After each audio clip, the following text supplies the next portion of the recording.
आता ही नालायक नीच हलकट छपरीबाई काय म्हणते की बुलढाणा जिल्हा राजमाता जिजाऊचा जन्म झालेला बुलढाणा जिल्हा आहे. तिथं राजमाता जिजाऊच्या पावन पदस्पर्शाने पवित्र झालेला तो जिल्हा आहे. हो, आम्ही पण तेच म्हणतोय आणि त्याच गोष्टीचं दुःख आहे की ज्या जिल्ह्यामध्ये राजमाता जिजाऊचा जन्म झालाय आणि ज्या राजमातेनं छत्रपती शिवाजी महाराजांना जन्म दिलेला आहे, असे छत्रपती शिवाजी महाराज की त्यांनी 18 पगड जातीला घेऊन स्वराज्य तर निर्माण केलंच, पण घरातली आई, अंगणातली तुळस, गोट्यातली गाय आणि मंदिराचे कळस जर आज सुरक्षित असतील तर ते फक्त आणि फक्त छत्रपती शिवाजी महाराजांमुळे आहेत. आणि अशा छत्रपती शिवाजी महाराजांचा पुतळा ग्रामपंचायतच्या पुढं चौकामध्ये बसवू नये, तिथून हटवून कुठंतरी सांदी कोपऱ्याला बसवण्याचा प्रयत्न केला गेलेला आहे.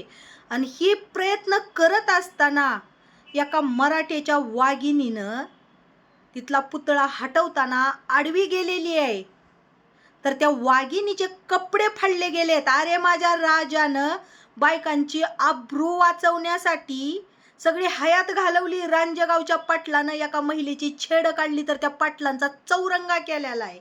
आणि आज त्या राजाच्या पुतळ्याचं संरक्षण करण्यासाठी एका ताईची इज्जत गेलेली आहे, आबरू गेलेली आहे.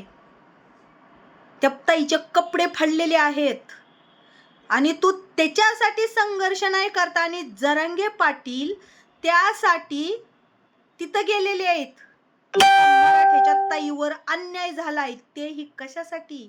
अरे माझ्या राजांनी स्त्रियांची आबरू वाचवली रे, स्त्रियांची आबरू वाचवलेली आहे. आणि आज त्या राजाचा पुतळा वाचवण्यासाठी स्त्रियांना आबरू घालवावी लागायलेली आहे. आणि ही नासकी नीचबाई, हिला आबरूच नाही, हिला आबरू नाही. कारण एका स्त्रीची आबरू माझ्या राजाचा पुतळा वाचवण्यासाठी गेलेली आहे आणि त्या स्त्रीच्या न्याय हक्कासाठी, माझ्या राजाच्या न्याय हक्कासाठी जरांगे पाटील तिथं गेले. तर ही बाई काय म्हणते, तू नासवू नको, तू ही करू नको. तू त्या जिल्ह्यात तू नासवणारी होती म्हणूनच तुझ्या बुडावर लाद देऊन तुला हाकललेला आहे त्या जिल्ह्यातून. आणि तू हिथं आली पुणे नासवायला, चाकण नासवायला, भोसरी नासवायला. अगं तू कुठं कुठं नाही नासवलेलं, तू काय काय नाही नासवलेलं. त्या जरांगे पाटलांना विरोध करण्याच्या नादात तू मराठ्यांना विरोध करते. एक लेडीज म्हणून तरी तुला लाज वाटली पाहिजे, तू गर्व करायला पाहिजे होता जरांगे पाटलांच्या कार्यावर.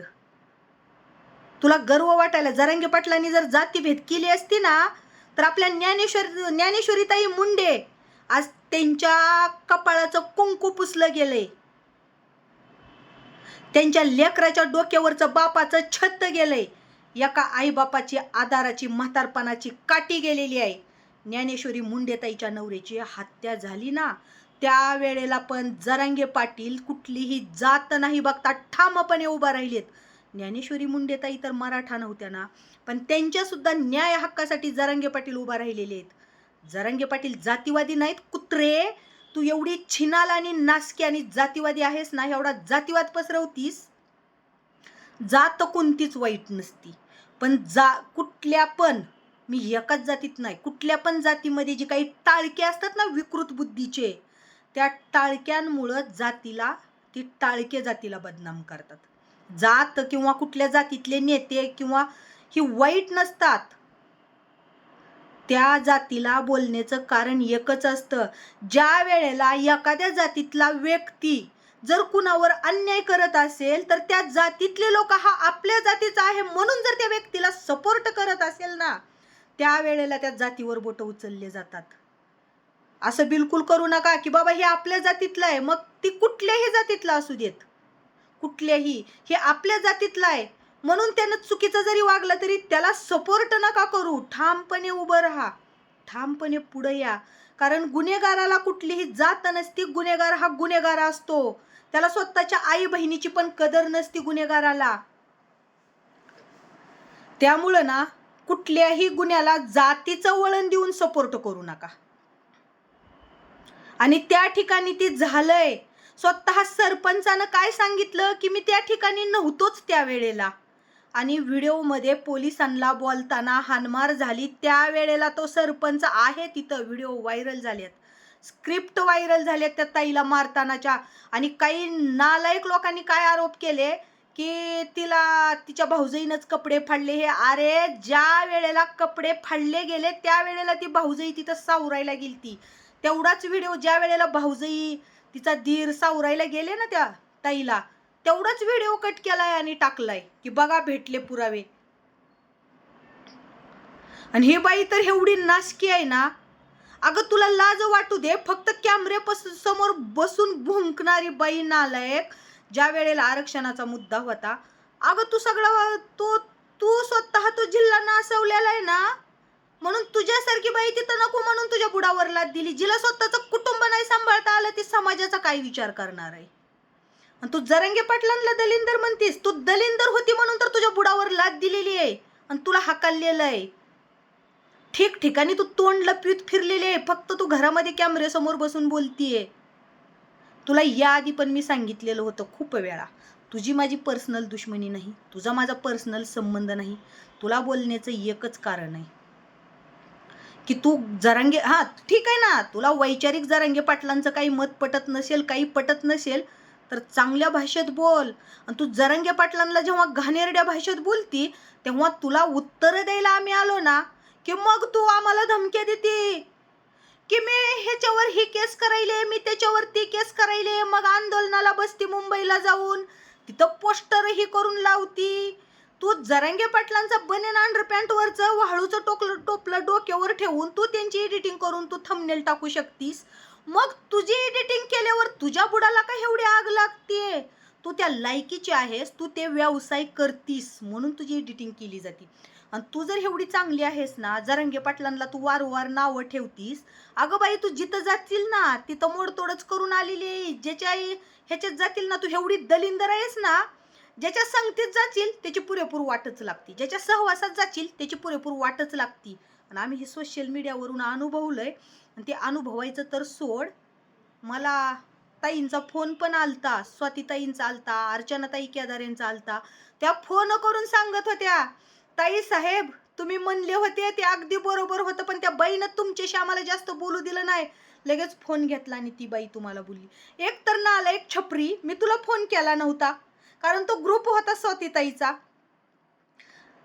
जेव्हा व्यवसाय करताना हॉटेलला पकडलं तेव्हा स्वातीताईच्या ग्रुपनं पकडलं, पण तू मागं नको येऊ कुण्या डब्यात बसू म्हणून बळजबरीनं त्यांच्या ग्रुपमध्ये शिरलीस. आणि वरून तू स्वातीताईवर आरोप करतेस की जातीचं भीती दाखवून मला असं करायल्यात तसं करायल्यात. अगं भीमाची वागी नाही ती, तिच्या नकाची बराबरी आहे का तुला? आणि तू असं कितीतरी बाईली बदनाम केलंस, कितीतरी तू लोकांना फोडलंस, कितीतरी लोकांना लुटलंस, चोरटी कुठली. आणि तू जरांगे पाटलांवर टीका करती. अगं लाज तर वाटू दे. लोकाला बोलताना आपण किती शावाय, लोकाकडे एक बोट केले तर स्वतःचे 4 बोट स्वतःकडे असतात. एवढी निर्लज्ज बाई तू. तू जरांगे पाटलांना शिवीगाळ करती. अगं तू स्वतः उभं राहायला पाहिजे होतं की एका महिलेचे कपडे, पण तुला आब्रू म्हणजे काही हीच माहित नाही. कारण त्या महिलेचे कपडे छत्रपती शिवाजी महाराजांच्या पुतळ्याचं रक्षण करताना फाडले गेले, पण तू तुझे स्वतःचे शरीर दाखवती, छाती दाखवती, पोट दाखवती, पाठ दाखवती. तेही कशासाठी? 100 लाईकसाठी, 50 लाईकसाठी. तर तुला काय आब्रू म्हणजे कळणार आहे? बिनयसनीची मोकार म्हैस तू, तुला येसनच नाही, त्याच्यामुळं तुला किंमत नाही कळणार त्या कपड्याची. त्यामुळं तू कपडे फाडलेले ही बाजूलाच राहिलं. आणि जरांगे पाटील तिथं न्यायासाठी गेले, त्या ताईचे कपडे फाडले, तर तुझ्या बुडाचा मुळवेद एवढा उठला. तू एवढी सभ्य आणि सत्य आहे ना, तर मग स्वातीताईने तुला का हाकाललं ग बाई? आता तू म्हणशील नाही मी स्वतःच बाजूला निघले. जिथं जाशील तिथं नासवती. अगं एखाद्याला माई माई आई आई म्हणणाऱ्याला सुद्धा तू सोडलेलं नाही. आ म्हणजे आत्मा, आई म्हणजे ईश्वर, आणि आत्म्यातला ईश्वर म्हणजेच आई असती बरं का. मग ती मानलेली आई असू देत, जन्म देणारी आई असू देत, पण एकदा का एखाद्याला आपण माईचं आणि आईचं पद दिलं ना, तर जन्मभर ते निभवलं पाहिजे. कारण आईची जागा आपण कधीच भरून काढू शकत नाही. पण तू एखाद्याला आई म्हणून त्या आईला घाणेरड्या भाषेत बोललीस, घाणेरड्या भाषेत शिव्या दिल्यास, कुणाबरोबर तुझं पटलंय? जरांगे पाटलांच्या मागं कोट्यावधी मराठा समाज आहे. तसं तुझ्या मागं कोण आहे? तू आंदोलनाला बसली ना, 4 लोक सुद्धा आले नाहीत. ह्यावरनं कळलं. आता तुझ्या लाईव्हला येऊन जी काही 4-5 कमेंट करतात ना, ती लोक कोण आहेत, कुठले आहेत, हे सगळं माहिती आहे. आणि मला काही दिवसापूर्वी हे पण कळलं, जी ती फेक अकाउंटच्या कमेंट येतात ना, बिनबापाच्या अवलादी, चेहरे नाही दाखवता फेक अकाउंट खोलून जी कमेंट होते ना, तुझी साईट घेऊन करणारे लोक, कमेंट करणारे, तर ते मला आत्ता कळलं मागं 15 दिवसाखाली. त्यांचे फोटो पण बघितले मी, त्यांचे चेहरे कसे आहेत. एवढे नासके लोक होते ना, ते मला येऊन काही जण होते कमेंट करायला तुझी बाजू घेऊन. ते मला आत्ता कळलं की हा असं असं नावाचं अकाउंट आहे, ती ही बाई आहे, हिचं अकाउंट आहे, आणि ती ही ह्यांचं सांगतात इकून मी केला, तू कमेंट कर, मी कमेंट. अरे असले छपरी धंदे तर मी करत नाही बरं का. असले फालतू धंदे करत नाही मी. कुणाला असं जुडून घेत नाही आणि मी कुणाला कधी सांगत नाही की ह्याला अशी कमेंट करा, म्हणजे माझी साईड घेऊन. असले छपरी चाळे आम्हाला येत नाहीत बरं का. आणि आम्ही जेव्हा सोशल मीडियावर एखाद्याला बोलतो तर त्याचं ऐकून घेण्याची ताकद ठेवतो. आम्ही असं धमक्या देत नाही की मी राखेल वतन पेटवून घेऊन मरेल, मी हे करेल. आणि म्हणजे तू जरांगे पाटलांना घाणेरड्या शब्दात बोलली, हे आहे का? हे चालतं? आणि आम्ही तुला त्याचे उत्तर दिले की तू आम्हाला केस करायच्या धमक्या देतीस? अरे कायदे ही सगळ्यासाठी सारखे लिहिलेले आहेत माझ्या डॉक्टर बाबासाहेब आंबेडकरांनी. आणि तू बाबासाहेब आंबेडकरांचं नाव घेती, जय ज्योती जय क्रांती म्हणती, आणि स्वातीताई सारख्या, अर्चना केदारेताई सारख्या लोकांना तू धोका देतीस. अरे बळजबरीनं तू बाई त्यांच्या, तुझं कुणासोबत पटलं? बळजबरीनं त्या ताईंच्या ग्रुपमध्ये घुसली, तिथं भडकाव भडकवीचं काम केलं. तिकडं स्वातीताईला सांगितलं की ह्यांना काही सांगू नका, आणि इकडं ह्यांना सांगितलं, आणि सगळं तर तू सांगायचीस. आणि इकडं त्यांचा गैरसमज केलाच की ती बघ तुला लोक सांगतात का, तुझ्याशी गद्दारी करायलेत. त्यांच्या ग्रुपची लावली वाट. तू ज्याच्या संपर्कात जाशील ना, त्याच्या मागं तू दलिद्री लावून सोडणारी दलिद्री बाई आहेस. आणि तू जरांगे पाटलांना काय दलिंदर म्हणतीस? अगं जरांगे पाटलांच्या संपर्कात राहणाऱ्या लोकांचं सोनं आहे, सोनं. लेकरा बाळांचं कल्याण आहे. भलेही जरांगे पाटील पैसे, प्रॉपर्टी, इस्टेट काही नाही देऊ दे, पण जरांगे पाटलांनी आमच्या लेकरा बाळासाठी ना सुखाची भाकरी कमवून ठेवण्याचा प्रयत्न करायलेले आहेत. आणि तू काय करती? महागती राणे वहिनी, अगं त्यांचं तर अख्खा अकाउंटच खाल्लंस तू. किती खाते कुणाकुणाचं, आणि जरांगे पाटलांना नावं ठेवते. अगं लाज तर वाटू दे. तू स्वतः काय आहेस आणि कुणावर काय बोलतेस?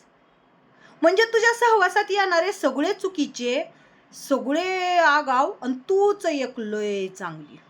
तुझ्या सहवासातले सगळे चुकीचे, फक्त तूच लय सभ्य आणि तूच लय चांगली. तसं तर मला तुझ्या पर्सनल कुठानेशी काही घेणं देणं नाही, त्यामुळे मी तुझं पर्सनल काय आज काढतच नाही मुळात, आणि मला काढायचं बी नाही. कारण तुझ्यासारख्या नालायक नासक्या बाईवर बोलून स्वतःचं तोंड घाण करावं एवढी सुद्धा इच्छा नसते. पण कसं आहे, जरांगे पाटलांना तू बोलली ना, तर त्याचे उत्तर आम्ही देणारच. आणि हिचा डायलॉग कोणता असतो माहिती आहे का? काही समजस लोक, काही प्रतिष्ठित लोक मला सांगतात त्याचं नाव नका घेऊ किंवा तिचं नाव नका घेऊ, का तर म्हणे हिच्यामुळं आमचे व्ह्यूज वाढतात. अगं कुत्रे, तुझं नाव ना घेतलं ना तर आम्हाला 6-6 महिने यशही येत नाही. आणि तुझे हे ना आमचे काही व्ह्यूज, तुला कोण ओळखतंय? कोण ओळखतंय? तुझी ओळख आहे ना. आता मी सांगितली असती तुझी काय ओळख आहे, पण नको. कोण ओळखतं तुला? आत्ता जरांगे पाटलांमुळं जरा फॉर्ममध्ये आलीस आणि प्रसिद्ध झाली. जरांगे पाटलांच्या नावावर भुंकून भुंकून भुंकून, त्यांचा खाऊन खाऊन खाऊन प्रसिद्ध तर झालीस. आणि तुला शेवटची वॉर्निंग देते, ज्या ज्या वेळेला तू जरांगे पाटलांवर बोलणार आहेस ना, आत्ता हिचं महत्वाचं एक आणखीन सांगते. हे झालं स्वातीताईचा विषय, अर्चनाताईच्या ग्रुपचा किंवा राणे वहिनीचा किंवा माईचा, तो विषय तर झालाच. पण पहिलं काही वर्षापूर्वी हिनं छावा संघटनेत पुणे जिल्ह्यात, पुण्याला हिला पद होतं बरं का, तिथून सुद्धा हिच्या बुडावर लाद देऊन काढली.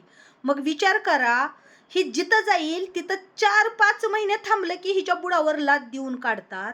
म्हणजे हिचा स्वभाव, हिचे गुण, आणि ही किती गुणवान असेल, किती गुणवान असेल ही. हिनं आत्ताची गोष्ट आहे, अर्चनाताई ती सांगत होत्या. आता त्यांनी मला सांगितलं की म्हणल्या ताई साहेब, ज्या ज्या ठिकाणी आम्ही रेड टाकली ना, रेड हॉटेलला म्हणजे लॉजिंगला वगैरे रेड टाकायला ही ग्रुप गेला आणि मग नंतर हिनं नंतर जायचं आणि त्या हॉटेल मालकाला खंडणी मागायची. पहिलं तर हिच्यावर खंडणीची केस होतीच, पण त्या हॉटेल मालकाला हप्ते खंडणी मागत होती 2-2 लाख रुपये. त्या हॉटेल मालकाला फोटो दाखवायची, स्वातीताईचा ह्याने आम्हाला पाठवलं म्हणून, आणि त्यांना खंडणी मागत होती ही. म्हणजे ही ह्या गुणाची आहे. आणि राहिला प्रश्न, आता मला काय ह्यांच्या पर्सनल ह्याच्यात पडायचं नसतंय, पण ही गोष्ट पर्सनल नाही, कारण ही समाजाला फसवायची गोष्ट आहे. हिनं जरांगे पाटलांना नावं ठेवतीये का? आता मला सांगा, हिचं पहिलं अकाउंट होतं हिच्या स्वतःच्या नावानं, दुसरं अकाउंट होतं स्पष्ट मत लाईव्ह, आणि आता त्या स्वातीताईचं अन्याय तिथं प्रतिकार, ही त्यांचं ब्रीदवाक्य, त्यांचं ही त्यांचं चोरायला निघाली म्हणती ही माझा आहे, मी केलं. कधी होतं? आत्तापर्यंत तर आम्ही 2च चॅनल बघितलेले आहेत, 2च हे बघितलेले आहेत. हिला दुसऱ्याचं लुबाडायची, आणि तू किती बी कुत्र्यासारखं भुंकली, किती बी जाळून घेतली, तर पाटलांच्या नावावर कमवायली चांगली गोष्ट आहे, आणखीन कमव, पण जरा भाषा नीट वापर, नाहीतर तुझ्याच भाषेत तुला उत्तरं दिले जातील बरं का. आता मी तुझ्या प्रत्येक व्हिडिओमधल्या शब्दाला ना शब्दाला उत्तर दिलं असतं, पण जाऊ देत. पण इथून पुढं तुला सांगायले बाई, जरांगे पाटील जर जातीवादी असते ना, तर ज्ञानेश्वरीताई मुंडेंना न्याय मिळावा म्हणून तू कुणाकुणाच्या न्यायासाठी संघर्ष केला ग? संतोष भैया देशमुखांची हत्या झाली, त्यांच्या न्यायासाठी तू कधी गेली त्यांना भेटायला, सांत्वन करायला? नाही गेलेली. आपले ज्ञानेश्वरीताई मुंडे, त्यांना गेली का तू? नाही गेलेली. सोमनाथ दादा, तुला संविधान संविधान म्हणती ना, तू मानती ना संविधानाला, मग सोमनाथ दादाची तर हत्या पोलीस स्टेशन मध्ये संविधानाचं रक्षण, एका गरीब घरामध्ये शिक्षण घेतलं होतं ग त्यांनी, एका गरीब घराण्यातले होते, त्यांचं वकील व्हायचं स्वप्न होतं, आईबापानं धुणे भांडे करून त्यांना सांभाळलं होतं आणि शिकवलं होतं. आणि जेव्हा संविधानावर बोट उचलले गेले म्हणून संविधानासाठी जेव्हा ती संघर्ष करायले, तेव्हा त्यांना उचललं, आतमध्ये टाकलं आणि तिथं ते हे झालं. त्यांच्या न्यायासाठी तरी तू केलास का संघर्ष? अगं लाज वाटू दे ना जरा. जरांगे पाटलांवर बोट उचलायच्या आधी तुला ही कळायला पाहिजे होते की एका बाईचे कपडे फाडले माझ्या राजाच्या स्मारकाचं संरक्षण करत असताना, तो विषय तू बाजूला ठेवला आणि तिथं न्याय मागायला जाणाऱ्या किंवा त्या लढ्यात सामील होणाऱ्या जरांगे पाटील सगळेच लोक गेलेत ना तिथं, तुला जरांगे पाटीलच दिसले गेलेले, आणि म्हण बीड नासवलं. जरांगे पाटलांनी सांगितलं होतं का संतोषभाई देशमुखाची हत्या करायला? का जरांगे पाटलांनी सांगितलं होतं त्या ज्ञानेश्वरीताई मुंडेंच्या मालकांची, महादेव मुंडेची हत्या करायला? का जरांगे पाटलांनी सांगितलं होतं का ही करायला? नाही ना. जिथं जिथं अन्याय होतो तिथं प्रतिकार म्हणून जरांगे पाटील उभा आहेत, आणि तू त्यांना, म्हणजे तुझं असं म्हणणं आहे की बाबा कुठं अन्याय झाला, काही झालं तरी जरांगे पाटलांनी गेलंच नाही पाहिजे? अगं पुण्यातले विद्यार्थी, इथं मध्ये कॉलेजचा प्रकार झाला, पुण्यातले विद्यार्थी रातभर पिंजऱ्यात उचलून टाकत होते, त्या विद्यार्थ्यांनी धावा घेतली जरांगे पाटलांकडे, कारण त्या विद्यार्थ्याला माहिती होतं आपल्याला जर न्याय कोण मिळवून देणार असेल तर जरांगे पाटील आहेत. मग देवेंद्र फडणवीस साहेब का जरांगे पाटलांना काय बोलत नाही? ह्याचं तुला कारण आज सांगते, कारण जरांगे पाटील ही लाचर माणूस नाही तुझ्यासारखा पैसे खाऊन भुंकणारा. जरांगे पाटील ही गद्दार माणूस नाही तुझ्यासारखा लोकांचे घर बर्बाद करणारा. जरांगे पाटील ही समाज सेवा करणारे, जरांगे पाटील ही 18 पगड जातीसाठी संघर्ष करणारे आहेत. तरी पण ही लगेच मुसलमान बांधवांना गोड बोललं की ही लगेचच काय जरांगे पाटील मुसल औरंगजेबची औलाद हायन, मोगलाचाच हायन, असं भुंकती कुत्रे. आत्ता जो प्रकार झाला ना इथला छत्रपती शिवाजी महाराजांच्या स्मारकाचा, तोच प्रकार जर एखाद्या मुस्लिम लोकांनी केला असता ना, कपडे फाडले असते ना, तर त्यावेळेला मात्र तू हिंदू म्हणून इतकं अशा येतं तशा येतं त्यांच्या गाडीवरला घेऊ नका, त्यांच्या ह्याच्यावरला एवढा तू खाल्ला असतास ना, दात पिवळे होईस तोर. म्हणजे खरी जातीवादी कुत्री तू आहेस. अरे राजमाता जिजाऊचा जिल्हा आहे बुलढाणा जिल्हा, आणि त्या जिल्ह्यामधल्या एका गावामध्ये माझ्या राजाच्या पुतळेची अडचण झालेली आहे की पुढे चालून काय अडचण होऊ नये म्हणून आम्ही एका कुठंतरी साईटला बसवायचा. ही लोक बोलतायत ते तुला लाज वाटली पाहिजे. राजमाता जिजाऊच्या जिल्ह्यामध्ये, ज्या जिल्ह्यामध्ये राजमातेचा जन्म झालाय, आणि त्या जिल्ह्यातल्या एका गावामध्ये माझ्या राजाच्या पुतळ्याची अडचण व्हावी आणि तुला हे काही वाईट नाही वाटलेलं? हं? हा संघर्षासाठी जरांगे पाटील तिथं गेले तर तुझ्या बुडाला आग लागली. म्हणजे तू किती नालायक आणि दलिंदर बाई आहेस ग. हा, फक्त थोर पुरुषांचे तू नावं घेतीस शिंपत्ती मिळवण्यासाठी. सुधर बाई, सुधर आता तरी.